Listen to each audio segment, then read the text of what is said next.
I had a month where 3 of my social media clients cancelled at the same time. And I was like, shit, okay, what do we do now? That's the only mistake I think I've ever made. This is gonna blow up. Welcome to Pearls of Wisdom, the podcast all about the messy middle of starting a business. Today I have on Lucy, the founder of Partner in Wine. Honestly, she has been so candid about her business journey, and I think you are going to find this episode incredibly interesting.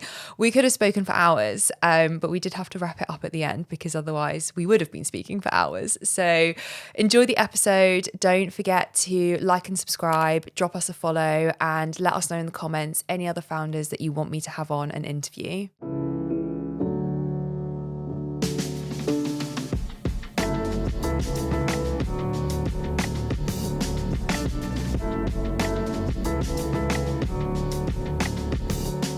Hello, welcome to the podcast. Today I am here with Lucy from Partner in Wine. Lucy, thank you so much for being here today. Thanks for having me. Of Love course. a little podcast. I am really excited to unpick your brain as to everything that has been going on in your businesses. But first off, I want to ask you, what's the most chaotic thing that's happened this week? And I know it's Monday. No, it's Tuesday. So we can go to last week as well. The past week has just been terribly chaotic in the way that I've done no work. Slay. I feel a bit stressed about it because I have so much to do and there's just very few chaotic months coming up. Mm-hmm. But I've been to Cornwall, I've been to a funeral, I've been up and down the motorway, sorry, not up and down emotionally. Although I'm sure there has been moments of that too. I just live a chaotic life. I feel like every founder does. Yeah. Sorry, I can't pinpoint one moment. My brain is chaos. Does that count? It's just life. That does count. That absolutely counts. Can you please give us the elevator pitch to your brands, yourself, your life? Oh gosh. Okay. Well, we were talking about this earlier and I feel like I've got many strings to my bows, but I'll explain it as best I can. My name's Lucy Hitchcock. I'm the founder of Partner in Wine, which is probably what I'm best known for. I started Partner in Wine 5 years ago in July. And previous to that, I am the founder of Sassy Digital, which is which maybe we'll come on to later, is and was a e-commerce branding and marketing agency, which I set up 10 years ago. That's crazy. And I would probably describe myself best, aside from being the founder of Partner in Wine, wine content creator, business content creator, and all the other chaotic things that I have going on. I would probably best describe myself as an e-commerce marketing consultant. Nice. Yeah. Because that's what I do best. Yeah. That's what you do. I love it. So take me back to the Lucy before Sassy Digital. What was she like and what led you to start an e-com branding agency? Lucy pre-Sassy Digital was like super young, naive. I was 22 at the time. Weren't we all? Yeah. I'm now 33 for context. Did not know you were 33. Thank you. That's the Botox. Girl, you look incredible. Thank you. Very young, naive, conflict avoider. Living. Where was I living? Living with my parents. Yeah. At the time. And I was working in London. I'd graduated from Bournemouth University, did communication and media. Found it quite hard to get a job at the time. 10 years ago when we were coming out of uni, there was this whole narrative, like it's super hard to get a job. The market's really competitive. Everyone wants to get the same kind of jobs. I ended up getting a job actually through a family friend, worked at his office, temping for a little bit. And then one of the people that worked there, his girlfriend, had just left an internship and they were looking to fill the position. Oh, wow. So I went in to fill the position at what is now, I think, a healthcare marketing agency. But I ended up running the social media for the Portland Hospital, which is a really high-end maternity hospital where celebrities have their babies. That's so cool. So, yeah, that's what I was doing at the time, as well as the RAF Club. Random. Yeah, very random. So I was like a social media manager. Yeah. One thing I learned on the job is I'm not a plain geek, obviously. and I would get like one letter or of a style of plane wrong, and oh my gosh, the plane geeks would go in on me and be like, this is actually a 21.6, not a 21.4. I can't believe it. Rage bait though. Yeah. You were rage baiting before it was cool. Yeah, but at the time, people were like, oh my God, no, we need to remove that, delete it. I was like, but it's doing so well. Honestly, I feel like people are so precious about social media. And I get it, because I guess we're probably quite precious about our socials. But I'm kind of just like, well, let's just see what happens. And if it does well, it does well. If it doesn't, it doesn't. It's all about the experimentation. Exactly, it is. And so what led you to start Sassy Digital? Got made redundant from that job. Okay. Because all of their social media clients cancelled at once. Wow. Just because times were tough, budgets were being cut. What's the first thing to go? Social media, which, as we know now, is very important. It's very important. But yeah, at the time, it was like it was like an up and coming new thing. People didn't know necessarily how to like work it for their business. Yeah. So got made redundant from that job. Then that was at the beginning of the summer. And then I had a couple of months searching for another job. So I like to say I just had a very long summer holiday, which a year after uni, I was like, great. So I just tagged along my parents' holidays, tagged along with my friend's family holiday as well. And then I was like, right, okay, I do actually need to get a job. So I started working at a corporate comms agency, which was like dry and dull as it sounds, let me tell you, doing annual reports for various different people. Kingfisher, who owned Screwfix and B&Q. Oh. Fun fact. Nice. And the Netherlands Telecom Agency. So niche. Yeah, so niche. But it was sold to me as something it wasn't. I thought I was going in to do social media, and I wasn't. But this is like a key sort of part to, which did actually lead me to where I am today, even though I hated the job. I ended up working a lot on these FTSE 100 corporate websites.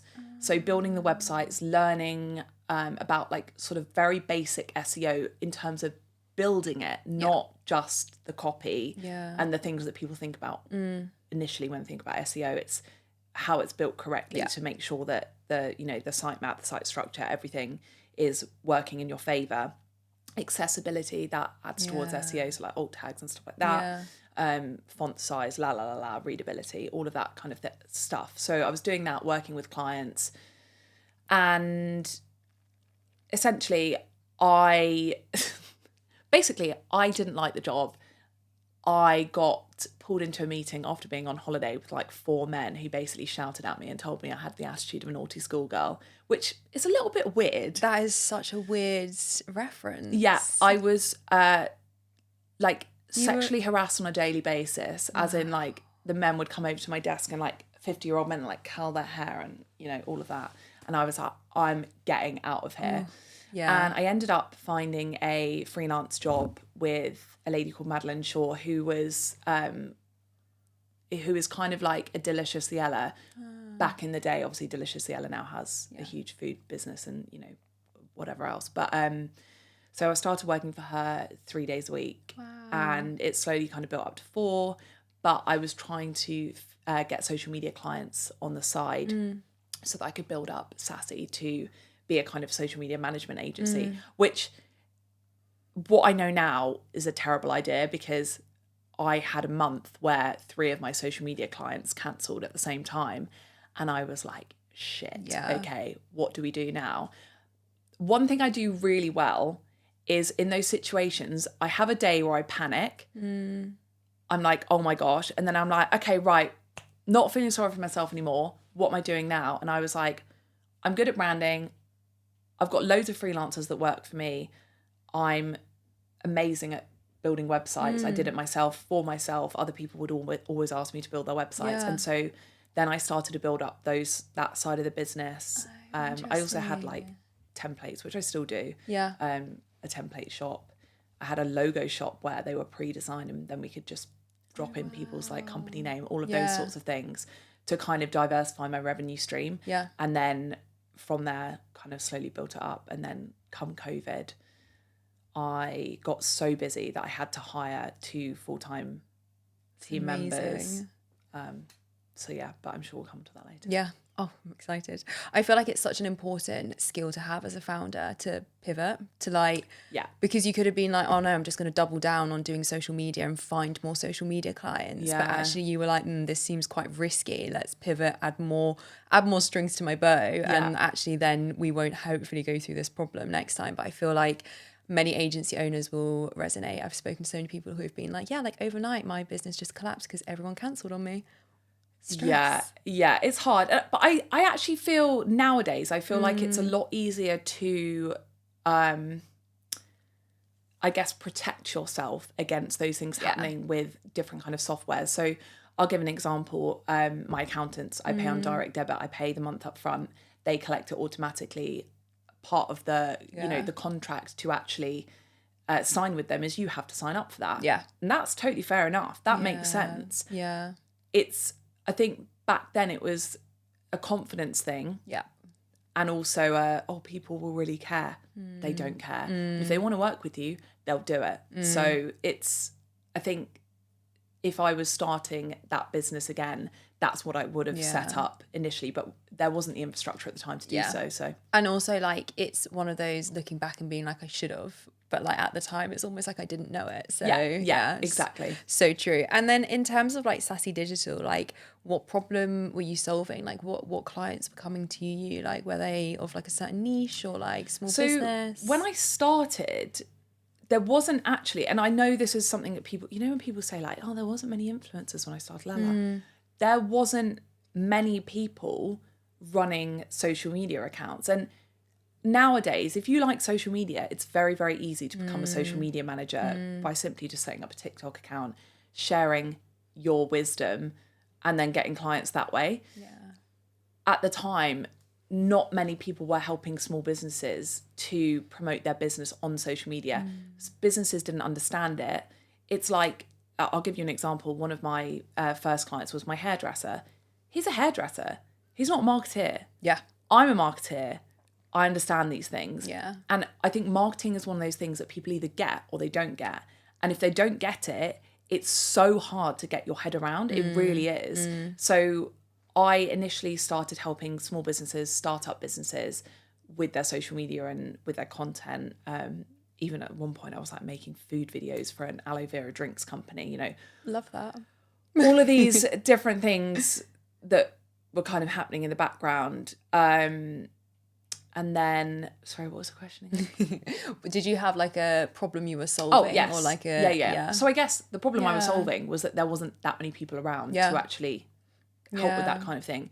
And then it slowly developed into the kind of self-building website space where Shopify at the time, you did have to code about pages, other pages, the build of the store isn't how it is now. And even now, if you want a level of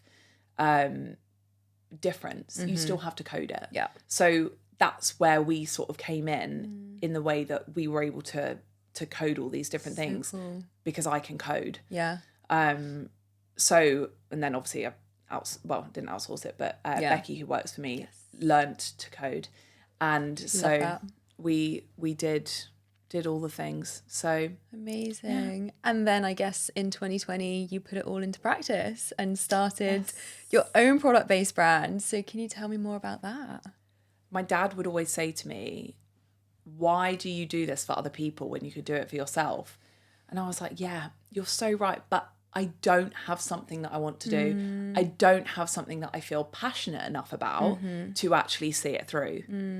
And I wasn't waiting for a light bulb moment. I just stumbled across it during a socially distanced drink in the park. I was like, why is there not an insulated wine bottle that I can put my wine into to keep it cold rather than this sad little bag that my mum had given me? Yeah. And so I kind of went off, did a little research. This was literally like at the very beginning height of COVID. I think we just come out of lockdown where you could see one person but socially distanced. Yeah. So, and in the park, not in your garden or whatever. So I decided to give it a go. I had all the tools that I needed, did my own branding, website, working with my team on those things to make it a success, and I had a very clear vision from the beginning of what my content would be, what I felt was missing. It's really funny because whenever I speak to like my family and friends about it, I'm like, I've not invented something. I'm just reinventing the wheel. Yeah. Insulated bottles exist. And I say this all the time. I used to say this in Sassy to clients. I'd be like, you can go and build your own website. You can. Yeah. I'm telling you, you can. But if you don't have the time or the knowledge, I can help you with that. Exactly. But that's kind of what a brand is. There's so many different makeup brands out there. There's so many different hairbrushes out there. There's so many different, there's a variety of things. You just need to find a brand that you resonate with and something that works for you. Yeah. And so I was very keen to build my whole brand basically around wine, wine knowledge, wine drinking. And that was going to be my educational piece on social media. Yeah. And that was kind of what I wanted to get into as well, because I didn't know much about wine at the time. So I kind of used that as an opportunity to go down that route, which now is obviously a huge part of my business, my income, and everything else. So I'm not only using my social media to promote my business, but I'm using it to promote wine brands as well. And I think that's so important. Like, I always think about with Pearl, like how obviously it's different because we're skincare. So it's like I'm not going to be promoting other people's skincare brands. Yeah. But I think what you've done so well is that like you have a product and it has such a natural complementary other product, e.g. like wine, or like, wine goes with everything and pairings and things like that. It's such a nice complementary thing to talk about on socials in an education piece.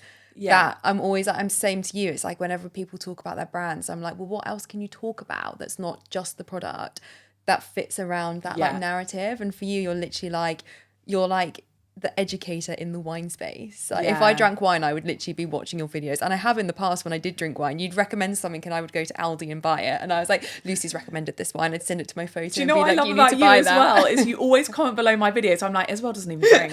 She just said like, oh my God, I must try this. I'm not going to try it.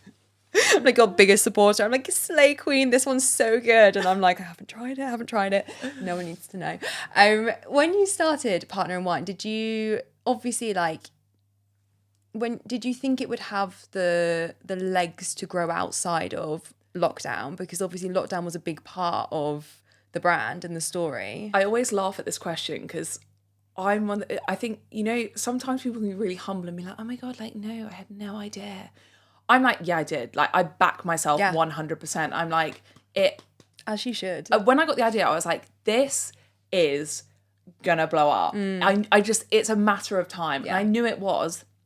Launched in July, did my first 10K month in November 2020. Amazing. December 2020, I don't actually think I quite hit 10K then, but obviously because November's like... But also like, it's not cold wine season in December, is it? So like, it's not, but Christmas gifts, like true. So Very Christmas is one of my biggest times of year, obviously, as well as summer. Yeah. But then January, February, obviously a bit dire for all businesses. And then March was when I had my first like viral moment. Yes, I remember that. I literally remember it. Can we talk about it? Tell me more. So I posted a video. Do you know what? I actually think I'd even watched your videos before I posted mine. I think I was watching yours. There was like, some of the OG, like the powder puff. Yeah, Trigwell Cosmetics. Yes. Or Clomana. Yes. Can't say her old brand name. Don't want to get in trouble. Yes. There was loads of like, I just kept seeing these business stories, even like American ones. Do you remember Hody's? Oh my God, wait. The candle guy. He's British. Yeah. Yeah. Yeah, sorry, he is British. Yeah, but I saw his video as well. I was like, everyone's telling stories. Yes. I need to work out how to do this. Also, at the time, I wasn't editing any videos at all. It took me maybe like, it must have taken me the whole day to edit this video I feel like I remember you telling me, you're like, I have spent a day doing this. Honestly, also like the frustration and that pure anger in me, I was like, I can't do this. And I was ready to throw my phone out the window. I was like, do you know what? I was like, it's messy, but whatever. If people like it, they'll like it. Press post, totally forgot. And this was maybe like the 12th thing that I posted on TikTok ever. And I'd only started that month. And all of my posts before that were pure trash. Yeah, love that. And just not something that anyone would ever care about. And I pressed post. remember that day I had my my best friend round for dinner because she used to live down the road from me. And so we were like in this, I think by then we were back in another lockdown, but we were like bubbled together. So she would come to my house one day and I would go to her house the next day.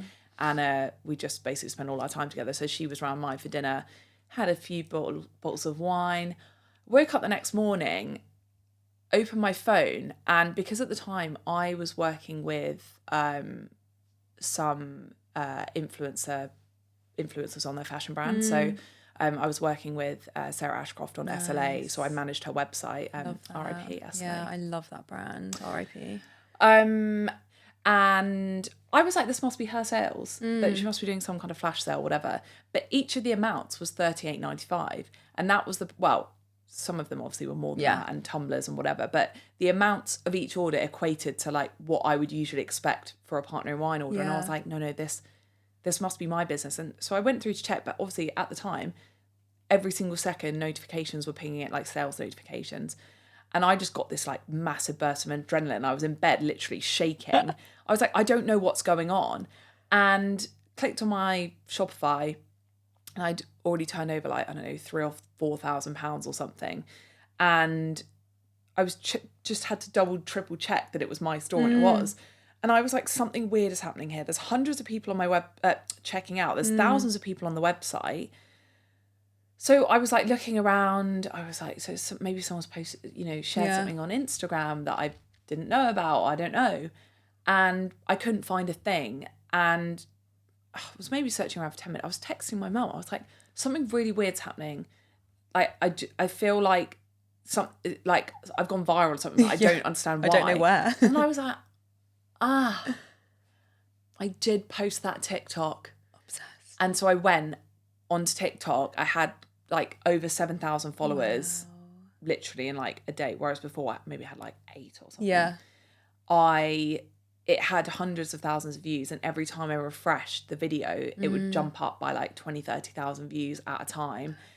In my over on WhatsApp, my friends were texting like, in other groups that they were like, people are talking about you in my WhatsApp group, sending screenshots. It just like, as in they were like, hey, don't you know this girl? And my friend Ellie was like, yeah, I know her. That's my friend. And that happened like multiple times throughout the day. Family friends of mine would text me, be like, people in my office talking about you. I can't believe this is happening to you. And it was kind of like quite a nice moment, because not only was it happening to me, and this is the kind of thing that you always dream will happen to you, right?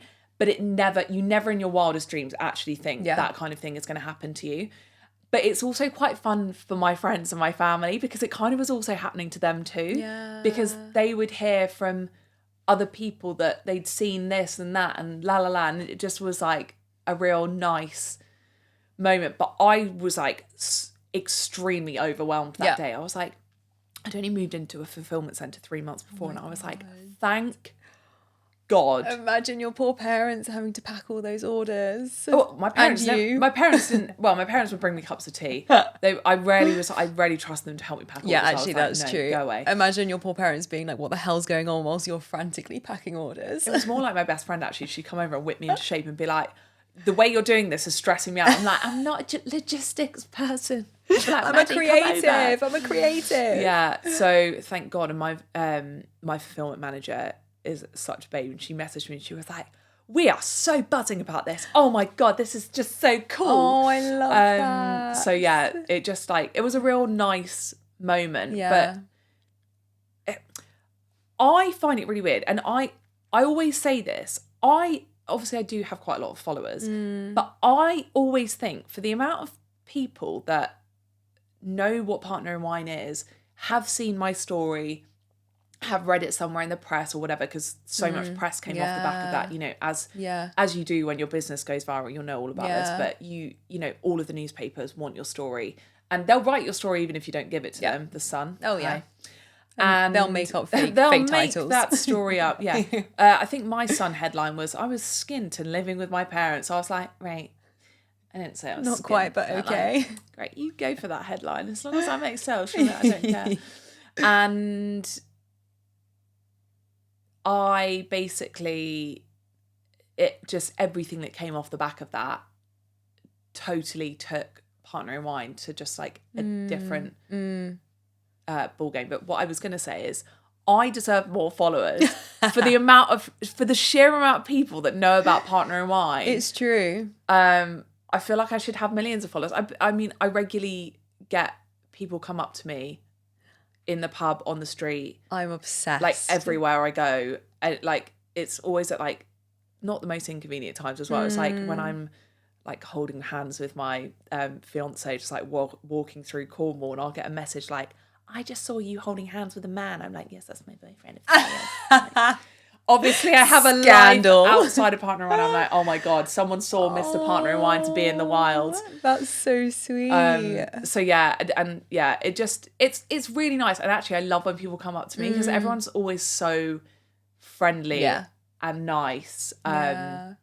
So, but everything that came off the back of that, obviously got Stockton Selfridges, Oliver Bonus, Urban Outfitters, Liberty. Yeah, it's epic. Got my story posted absolutely everywhere. Even the opportunities I get now, I'm on like, I don't know why I'm on this list, but I'm on Stephen Bartlett's 100 CEOs thing. Epic. But there's people on there like the founder of Pret.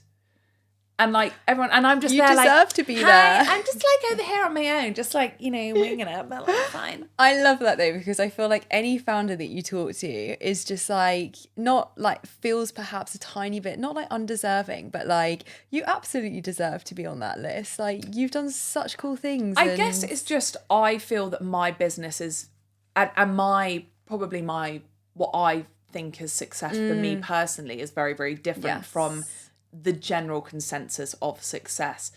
I've done the whole having staff full-time thing. It's not for me. I'm not a good manager.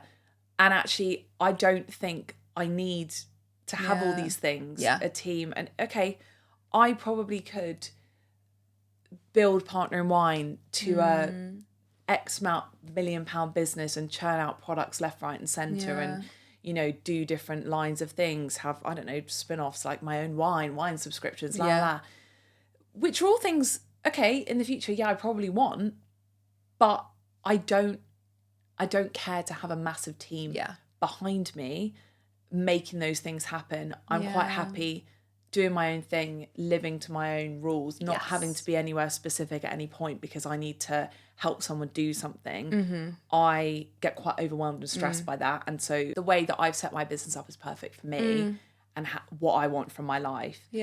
I want to go off to South America and Australia for 3 months in January and not care, like, sorry, but like, well, actually, not even apologising. I just want to have kids and be working from home. But on my own schedule. I want to do a couple of hours work in the morning and then I want to go to the park, or like I don't know, well, I don't necessarily know what I want at the time, but like those are the things that I want. I want to have a work-life balance. And I know I know now that I can have that. And that's perfect for me. I mean, who knows what I'll be doing in the future? Who knows? The world is your oyster. That's the exciting thing as well as about starting a brand, is that the opportunities that can just land like in your inbox is such an exciting thought. But one thing I want to speak about on what you just said is I think a lot of founders think about starting a business and they're like, oh, I want to scale it to 7 figures. I want a huge team. Like, that's what success is. But actually, you've hit the nail on the head. Like, success, like to you and to me as well, is literally like managing my own schedule, like being able to take time off whenever I want, however I want. Like, that to me is success versus a brand that is, I mean, I'd also love to have a brand that's turning over millions and is profitable. Like, that would be great.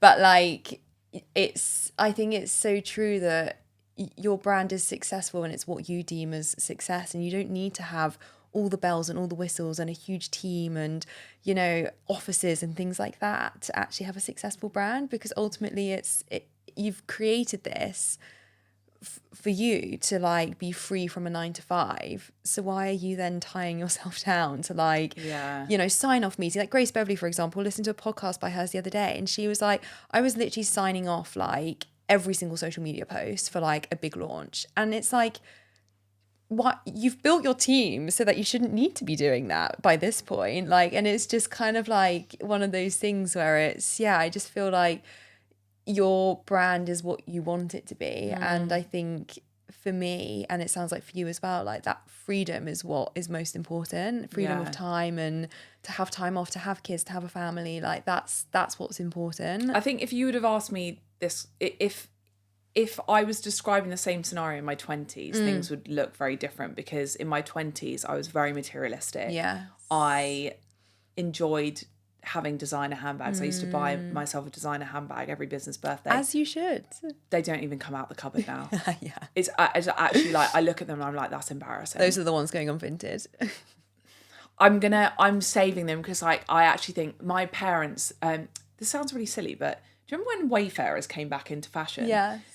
My dad was like, oh, I had a pair of those back in the day. And at the time I was like 18 and they were like £100. Yeah. And obviously £100 back then. It's a lot of money. Yeah. Well, it's actually comparatively, it's not that much now, is it? No. But as an 18-year-old, it was a lot of money. Like, oh, where are they? And he was like, don't know, got rid of them ages ago. So anything that I'm like is a key staple piece, I'm like, that's staying in the wardrobe, I'm not getting it out, but in the future, one day, hopefully I'll have a daughter and I can give it to them. Not when she's 18 though, because I, for my 18th birthday, bought myself a Chanel handbag, which, by the way, did not cost as much as they do now. I have the receipt, it cost me £1,600, which was wild. I used to take it clubbing Oceana on a Wednesday. Oh my God, obsessed. Regrets. It looks like a vintage bag At right now. At least you still have it. At least it didn't get lost. Yeah, it didn't, but it does look vintage now because it is battered. Oh, that is so funny. No, I like that. I think it's so true as well. I feel like my mum threw away so much stuff and I'm like, why did you do that? Like, I would have worn that. So you never know though. You just don't know. You don't know what's going to come back So in. yeah, anyway, even though I'm not materialistic to an extent right now, I think that answer would have been very different in my 20s. Yeah. I would have been like, yeah, I want to be like, what's her name? Whitney Wolfe Herd. Is that her name? Bumble, yeah. Yeah. Billionaire, mum of two, smashing it. That's what I would have been like, goals. Now I'm just like, I just want a house with a garden and babies, actually. Yes. So. And a white picket fence. Yeah, basically. And so going back to the TikTok viral moment, I know you said you felt quite overwhelmed on that day. Like, what did that actually look like? I mean, you had a fulfillment center. Like, what was the almost like stress that came out the other side of having like a huge viral moment?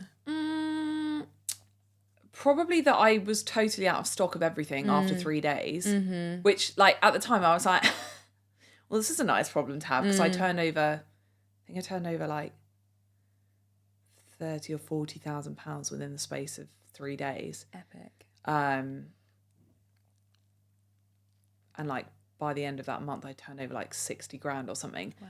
But I had no stock. Yeah. So I was like, well, this will carry on. I'm going to order thousands of everything. And I spent £70,000 on stock, forgetting that I had a VAT bill coming in.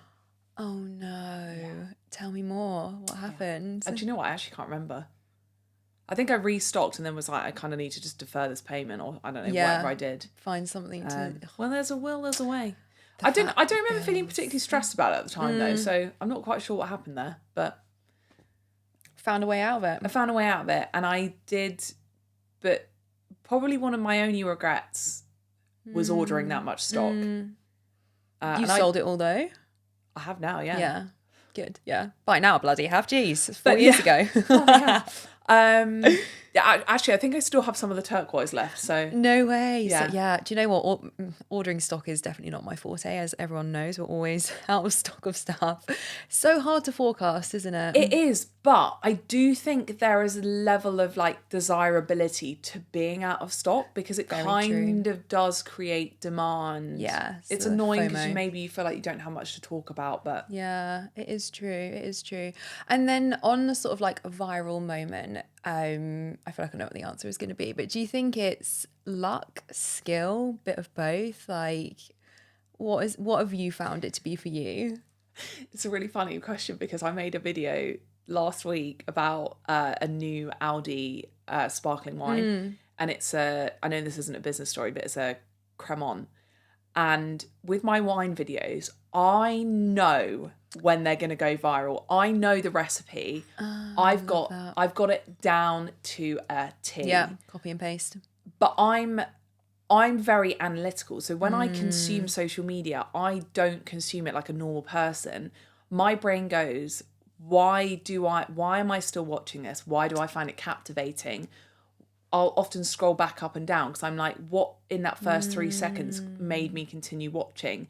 Is it the suspense of not knowing what's going to happen next? Is it a good hook? Is it, I don't know, the writing over the screen? Yeah.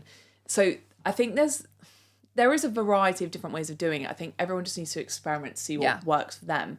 But in terms of business story, I think for a couple of years, certainly, that kind of same recipe continued to work. And I don't think that recipe works now because back then I would go, my name's Lucy and I started a business in lockdown, and people are like, oh, what's this?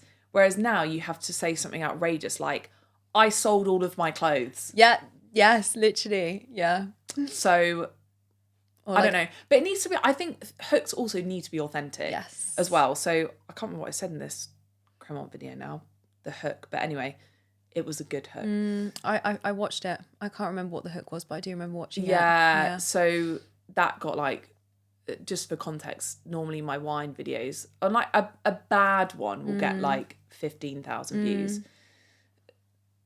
After like a week, it will still be sat on 15,000 views. This had 50,000 views like 8 hours after I posted it. So like I know the recipe, and it's so funny because my husband to be will be like, I'll make a video and he'll hear me in the other room going, I am so good.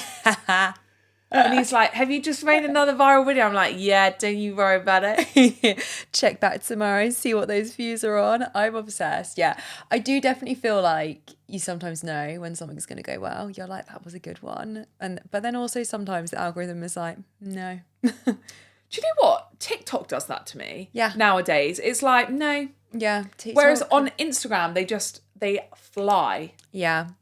I think there's... I think it's so like, because obviously back when Reels came out on Instagram, you could just post your TikToks to Instagram, because obviously before 2021, Instagram was just photos, right? They didn't have video. Yeah. And then for a long time, you could just reshare TikTok to Instagram. And I was a TikTok first brand. Like every video was for TikTok. Whereas now it's almost switched, and we're now like, we create for Instagram. And then TikTok gets... Do you know what my theory is on TikTok? But I just don't have the time, energy or patience to do it. You've got to be on there every day, recording and then posting. It's got to be like, it's none of this edited flashy stuff. It's, for me, if I was going to post a wine video on there that was going to go viral, I would have to appear to set up my camera and just be like, I've just got back from Aldi, I've just bought this wine, let's just try it together quickly. And be like, apples, pears, whatever, nice acidity, $7.99. Is that a good deal for the taste? Yeah, I'd say so. Like if you like this kind of style of wine, the reason I can't do that, and this isn't product related now, the reason I can't do that is because, and I don't pretend to be, I am still learning wine, and I'm not well versed enough, and I don't feel comfortable enough to do it off the cuff. So I spend a lot of time researching, and that helps me with my own learning as well. So I mean, there is that side of things, but then also the other side of things is if I was to post, daily business updates, to make those interesting, I just don't, like right now, I just don't have the headspace to sit down and be like, oh my God, this thing that happened to me. Whereas some people, it comes very, very, very naturally to them, but it doesn't, because my brain is so busy right now, it doesn't come very naturally to me. And it's like it's another full-time job, isn't it? To manage a personal social media business one. It's a lot. It is a lot. I think going viral it's a mix, I think, of the two. Like I feel like you have to have, like you say, you have to have the skill, you have to know what the hook's gonna be. You have to I think you also have to be like a bit like charismatic, and then also maybe a bit of luck in there as well. Yeah, like the right time. Do you know what? I think it's the perfect storm, because I actually think you can post some of the funniest videos I see on TikTok are just people that have filmed something funny in their living room. Yeah. But they're not using it for business. So you might get a video that gets 5 million views, but they don't get any followers off the back of that because most of their videos is of them having fun with their friends, for example. So I think it's something that, I don't know if someone's listening and they want to go viral. It is something you have to work hard at. Yeah. Before I posted that initial video, I spent a lot of time analysing and trying to work it out. And then I got to a point where I was like, right, I've sat on this for too long. It was maybe over a 3-month period that I was watching stuff. I was like, right, I just need to rip the plaster off, give it a go, see what happens, and learn over time. Yeah, that's what it is, isn't it? It's, and literally we touched on it earlier, where you just have to try it, and if it doesn't work, you've learned from it, and if it does work, you double down on it. Like, do you know what I mean? Exactly, and then you double down on it until it doesn't work anymore. Exactly. So and that's why when I'm editing my wine videos, for example, I know the text to have on screen. I know the way to edit it. I know what to say in order to get people to listen. Yeah. And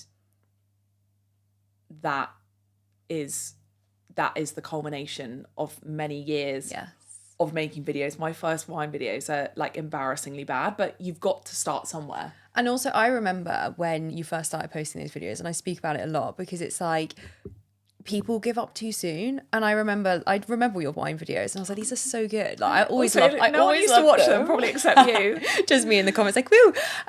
But like, I remember you saying that like you've been posting them for like months, years, maybe. No, I'd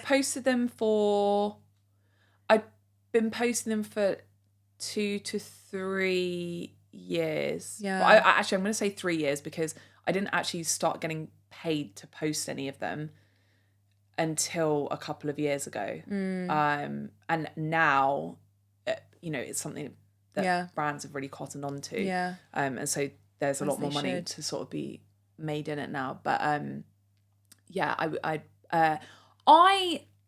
knew that at some point people would care. But equally, even if I got one follower from that video who then saw my wine bottle and then bought it, that to me was worth it. So my whole strategy for, and I don't think I've said this yet on this podcast, but my whole reason for posting these videos was to attract my ideal customer for my brand. Yeah. And once I had people watching my videos who like wine, and as now I've discovered, there is a lot of people out there who are very interested in wine education versus me before Partner in Wine, where I'd buy the same bottle of rosé, drink the same bottle of rosé on a Wednesday with my pals and never pick up anything different. And that's kind of where it started for me, because it was kind of a journey of me getting outside of my comfort zone, learning a bit more about wine. I was like, well, if I'm doing it, everyone else must as well. And actually, there's a huge community of people out there who know a lot about wine. Yes. And if they don't, they're interested in learning. So yeah, it's really interesting. But that's the way that I suck my customers in. And so it only worked for my product stuff for a while. I don't know. But it was Christmas of 2022. Okay, so maybe it is coming up to 3 years. Christmas of 22, I posted a champagne dupe series. And that went cray. Love that. And then, actually no, it must have been 23. It was Christmas of 23. And then last year, I started posting rosé dupes. Yes, I remember the Whispering Angel one. The video that got me the most followers has 5.1 million views on Instagram, and I got 35,000 followers just from that one post. That's wild. Is that the one that got reshared by, who was it? Someone really Pink, yeah. No, that was the soup season video. That was the soup video. Okay, yeah, I stalk you far too much. Okay, so talking all about that viral video, and off the back of it, you had the retail stockists come knocking at the door. Yes.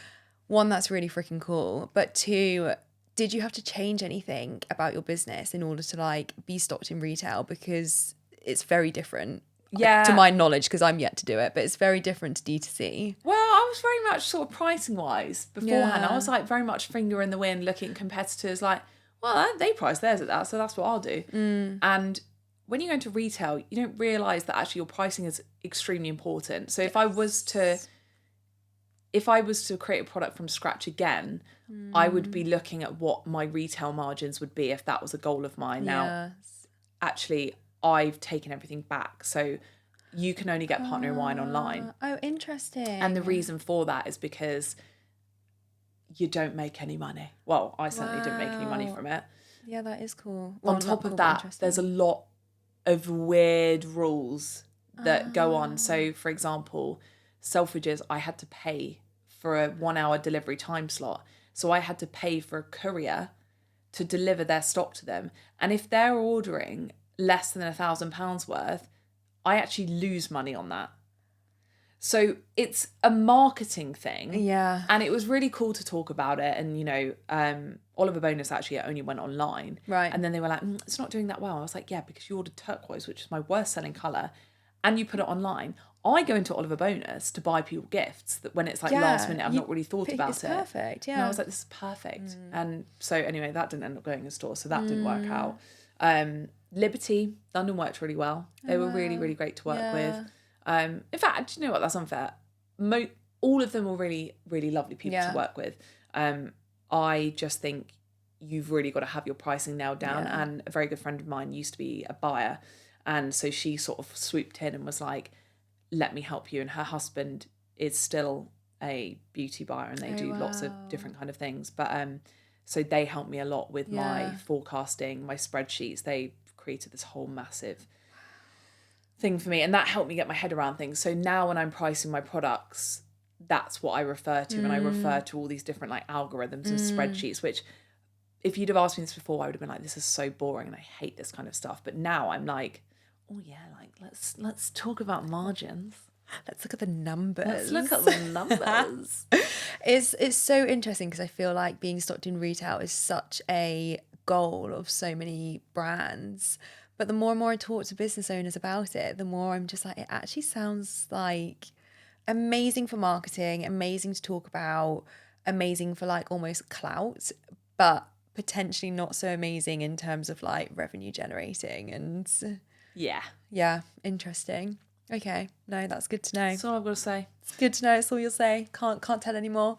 And so just as like an overall, or maybe even actually like looking back, was there a decision that you made at the time of throughout the business of Partner in Wine that in the moment you were like, this is so important, this is the right thing to do, and now actually looking back, you're like, that was so stupid. Buying like... £70,000 worth of stock.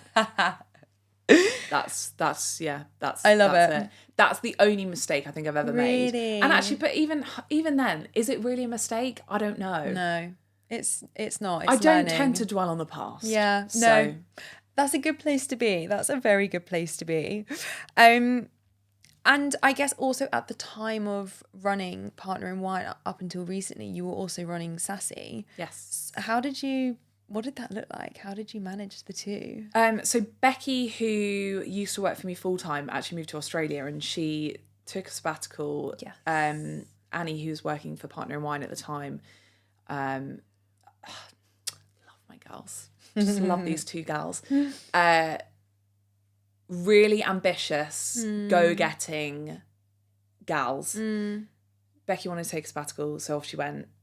I was like, follow your dreams. If that was me, I'd be like, I always wanted to be the type of boss that if people came to me being like, please can I do this or please can I do that, I'd be like, yeah, that's absolutely fine. Communication is key here, but you know, I just want people to do the things that they want to do. I never want to get in the way of letting people progress their career or do the things they want to do. And then Annie, who worked for Partner in Wine at the time, went off and worked in PR, and actually she's got some really cool jobs right now, which is cool. So yeah, I still keep in touch with them, but Becky was working for me part-time with Sassy because I was kind of picking and choosing which clients I took on, right? But not specifically marketing the business. Obviously, when you build people's websites, at the bottom it says made by Sassy Digital. And I do still have some clients, nice. But I'm not phasing them out. Yeah, I'm keeping the people that I currently work with, and I do help them out. But I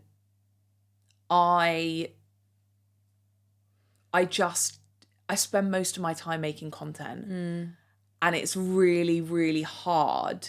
And I don't know if people talk about this, and you know, I'm a very open book. I don't know if this is the right thing to say, But, and I said this to you earlier, it's really difficult when brands start paying you to post on social media. Yeah. The amount of money that you can get paid to create content is not comparable to the amount of time that you spend with clients that I spend with clients building a website. And don't get me wrong, I get satisfaction from helping people. So it was, for me, the building the website stuff, yes, okay, it paid my bills and my mortgage, but I got the satisfaction from working with really lovely people who are very, very thankful for the work that, you know, we did for them. And I felt like a part of their business journey, and that was really satisfying for me. Yeah. But now it's very hard for me to, especially, I've got a wedding to pay for. Yeah, they're not cheap. I want to buy a house. Like, all of these opportunities that get thrown at you. Yeah. It's not making a reel and getting paid to post it when you can get paid the same amount for building a website that you could potentially spend months on, days, hours, weeks. I don't want to say it's easy money, because creating content is not everyone can do it. And I don't for a minute think that, you know, people are like, oh, influencers, it's so easy, I can't believe they're doing this, that and the other, I can't believe they get paid for this, that and the other. It's a very time consuming job. Yeah.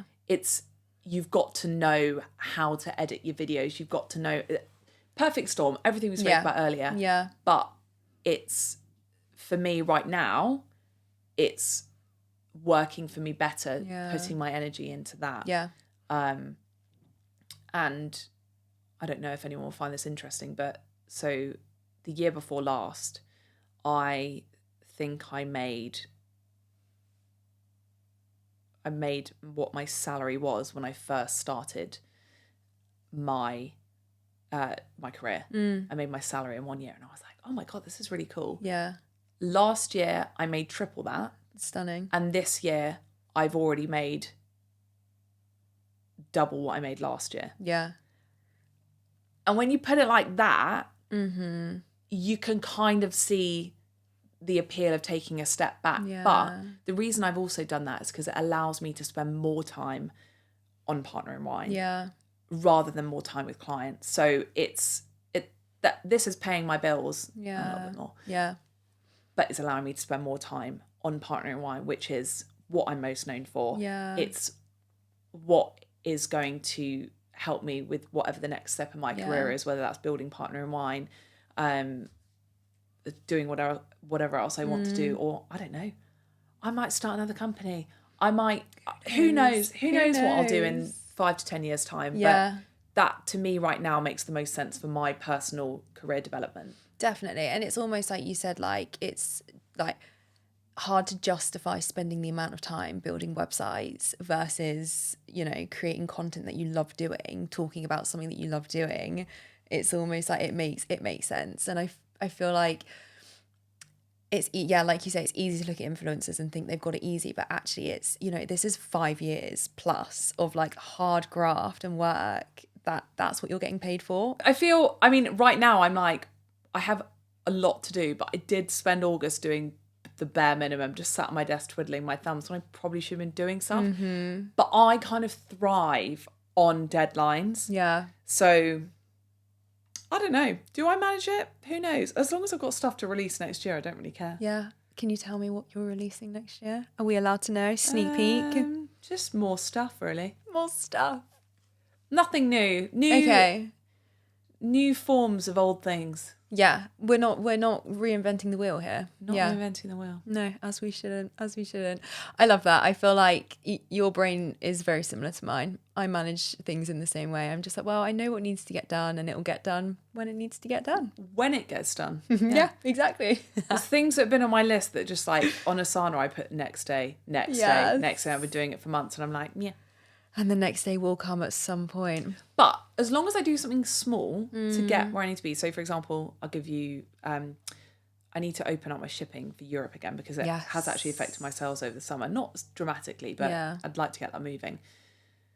The reason it's turned off is because of IOSS and GSPR. Yeah. GSPR being the biggest one. Yeah. So I've just hired I've just instructed a representative to deal with that, but I need to do the onboarding. Yeah. So I finalised that yesterday. The onboarding will happen over the next few days, and then next week it means I can open it up again. Whereas I've been like, oh, I need to set up European shipping. And I'm like, wait, actually I can't do that until I've done these things. So just, if you pick away at things, it makes them way easier than going, I've got this huge task that involves loads of different things. Actually, don't think about the end task. Think about one little thing you can do today that will get you to where you need to be whenever you need to get there. And like, honestly, like, I need to remind myself of this all the time. Like, for example, like moving to Dubai, and I'm literally like losing my marbles. I'm like to my dad, I can't do this. This is like, there's so much to think about. And my dad's like, you are trying to eat the entire mammoth. Just start small. And I'm like, okay, yeah, no, that means like, and like so you say, it's just like little bit by little bit, you kind of start like, eating away at it. And it's just sometimes it's easy to get overwhelmed by the bigger picture. Sure. And I feel like also as well, like, just as a business owner, it's like everything runs smoothly, and then something happens, like, you know, the US removed the $800 de minimis shipping, and I'm just like, can't be bothered to think about what I have to do. Like, it's so frustrating. Do you know what I mean? It's like, do you know what? I don't know problems. Whether this is just me, but like, you know how people are like, being a business owner is putting fires out on a daily basis. I'm like, I don't know whether I'm just super chilled, or whether I'm like, don't care, or whether I'm just like, nothing that bad really happens to me. I don't know. Is that just me being as chilled as a cucumber? I think you are one chill dude. Yeah.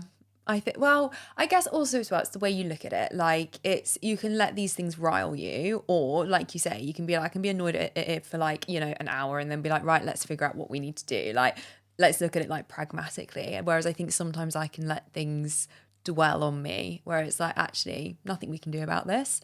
How do we fix it? How do we solve it? Or like whatever. But yeah, I don't know. I need to be more chilled like you, I think. Do you think you're like a type A or a type B? 100% type B, but I think I have type A tendencies. Oh, okay, because I just don't really care. Like, anything that's not out of my control, I'm like, it's out of my control. Nothing I can do. Nothing I can do. Yeah.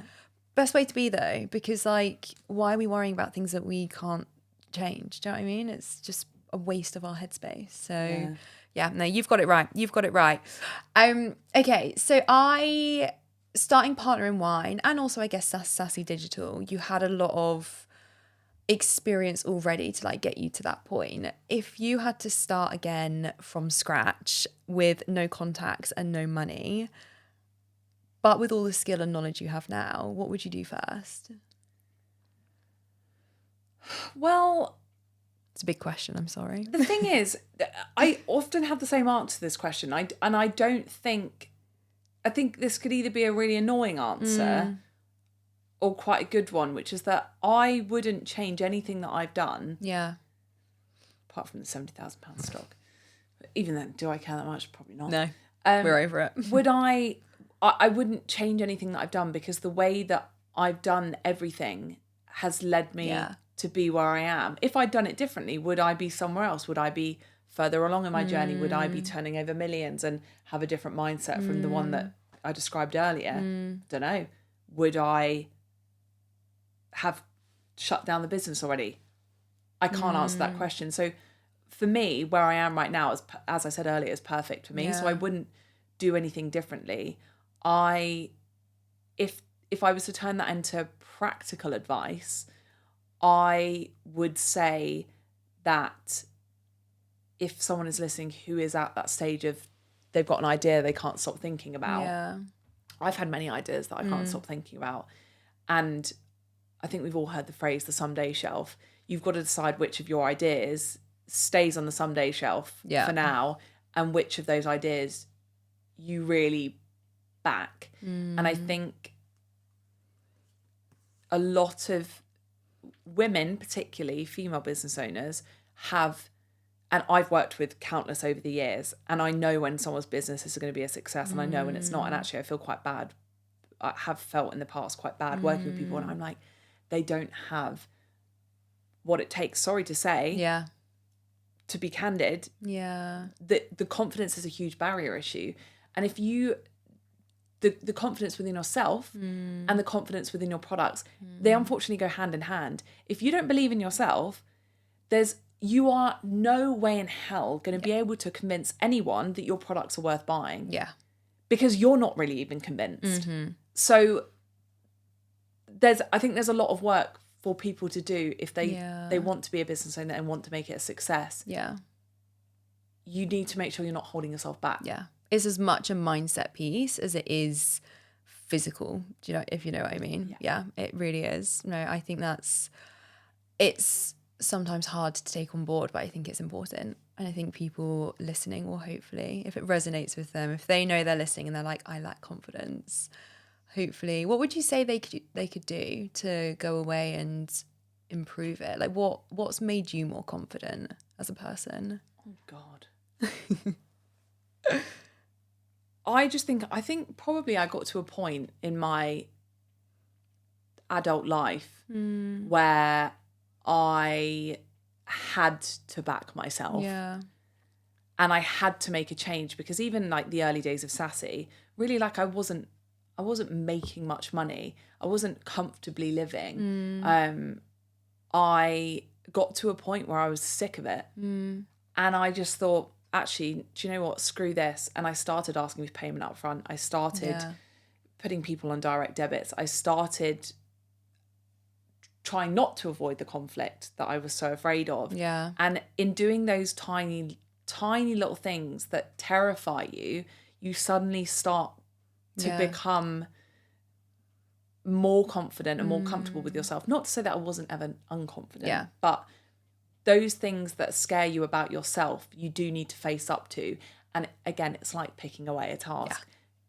And it's true what they say, it's cliche, but doing one thing that scares you every day, don't put it off. Do it, because you will find out what is the worst that will happen. Yeah. And usually it's not a bad thing. Yeah. So there's literally this graph, and it's like the amount you fuck about and the amount you find out. And there's literally this guy just being like, fuck about and find out. And it's like, it's so true. It's just like, you need to just try it and see what the hell happens. And if it's good, great. If it's bad, well, now you know. So iconic. I love it. And so to kind of round off this podcast, I have a couple of quick fire questions for you. No, they're really easy. What's your favourite wine at the moment? Oh, I'm well into my sparkling wines right now. I mean, we're coming out. So I like all wines. That's a hard question. Okay, that's a good answer. Sorry, it's not quickfire. Okay, but I will give you a quickfire answer, which is MCC, which is Cap Classique. It's a South African sparkling. Punches well above its price tag. And I'm going to South Africa next month, which is why I've given that answer. Perfect. Okay, I can't wait. Can't wait to hear more about it. Also, Aldi have a really good one. It's £10. Well, it's $9.99 actually right now. So. Okay, get to know. What's the most underrated tool for running your business? This is a calculator at your desk. A little punchy one. It's really satisfying. Iconic. You are loving your numbers. You're like, tell me the figures. But also I don't like the calculator on my phone because I get distracted, and I like to hear the and it's so funny. Every time I'm on a call and I'm like, so let me just bring my calculator out. And I'm like, everyone's like, have you got a manual calculator? I'm like, yeah, hun. Get to know. If you don't have a manual calculator, you're missing out. We'll add the affiliate link below. And you need one with really big numbers as well. Oh yeah, the satisfaction of like punching them. And is there a founder that you would love to swap lives with for the day? Gosh, I haven't really thought about it. No, neither had I actually. I'd quite like to swap. I'd quite like to walk in a man's shoes just to see how easy they have it. But I can't think of anyone specific I would love to swap shoes with. Is that really boring? No, we can leave it as that. We can leave it as just a man, a successful man. Yeah. Cool. Like that. Nice. And finally, where can people find you if they want wine recommendations, if they want to buy Partner in Wine? Where can they find you at? At Partner in Wine UK. We've got all the links on there. Stunning. Including a link to my own profile, which is Lucy Hitchcock _. Love that. Well, thank you so much for your time today. Of course, genuinely loved that. So thank you so much for telling us all of your insights and also being so candid. Thank you. I really appreciate it. Well, the thing is, you don't quite know what you can get with me because whatever comes out of my mouth, that's what. Honestly, it's all been epic. So I really appreciate it. Thanks. Thank you so much. Yay.